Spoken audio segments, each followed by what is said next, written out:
Ito na, lumabas na kami galing Imbornal. Charot-charot, galing pala kami sa train station, Shamshui po. At ayun na, dumating pala ako dito mag-isa, hindi pala, tatlo. Apat pala kami dito pumunta. Kasi uwi yung kasama namin na si Jocelyn at si Miss Glenn sa Pinas.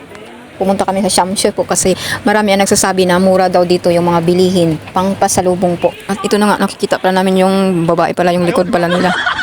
Kaya pagkadating namin sa Shamshui po, ito na ang tumambad sa amin, itong mga headset at itong mga damit na apat 100. O kung gusto nyong pampasalubong, punta lang kayo sa Shamshui po or sa Mungkok. Maganda kasi pang maramihan na pasalubong, tapos mura lang din. O di ba, makalis ka pa.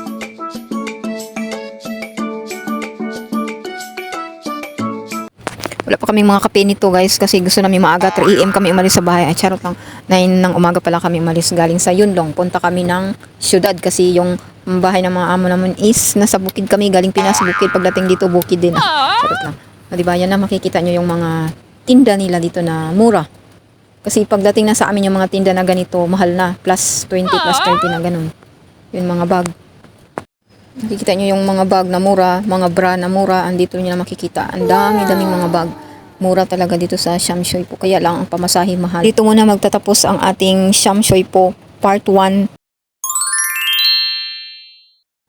So ngayon, andito na tayo sa Mongkok. Dito nyo makikita yung mga terno na magaganda. Medyo may kamahalan din. Konti lang din. Equivalent sa Yunlong dito sa amin, sa lugar namin ng amo ko is mahal talaga. Hindi kagaya pag doon ka sa Mongkok, sa Shamshui, pumakales ka talaga pag maramihan yung bibilhin mo. Pero kung isa lang ang bilhin mo, sa Yunlong na lang muna kasi yung pamasahe, malaki din ang gastos. Kaya may mga gown dito na pang bata, pang first communion, yun, pang binyag, ayan. May mga jacket, may mga bag, makikita nyo, o diba, ang dami-dami dito lang sa Mongkok. Ito yung mga sapatos na 100 lang yung isa. Yan makikita nyo. Pero dito na yan sa Yunlong, almost 250 ata ganun. Dito sa Mongkok is $100 lang siya. So ayan yung mga kasama namin is bumili sila ng kami ni Chris dito is gwardiya lang muna, di ba? Gwardiya kasi wala kaming pera. Sumama lang kami para makita namin ang syudad kasi malayo kami sa syudad. Once in a lifetime lang makasyudad. At na may nadaanan kami kasi wala kaming kain-kain nito kasi sobrang gutom na dis. So, dumaan kami sa isang restaurant. Ito yung libre nila na soup. Tapos yung mga ulam, 5. Tapos kanin, ayan. Ang sarap-sarap ng kain. Busog mat. Thank you pala sa pananghalian namin dito. Treat ni Glenn at ni Jocelyn.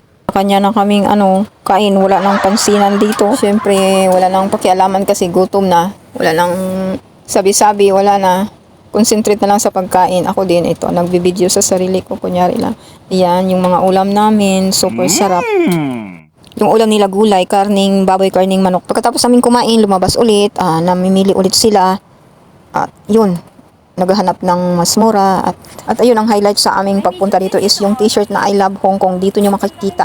So nakales pala dito si Mrs. Jocelyn at si Glenn, Miss Glenn, ng 100 yung mga t-shirt na binili nila.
Yung brand nila dito may Spike.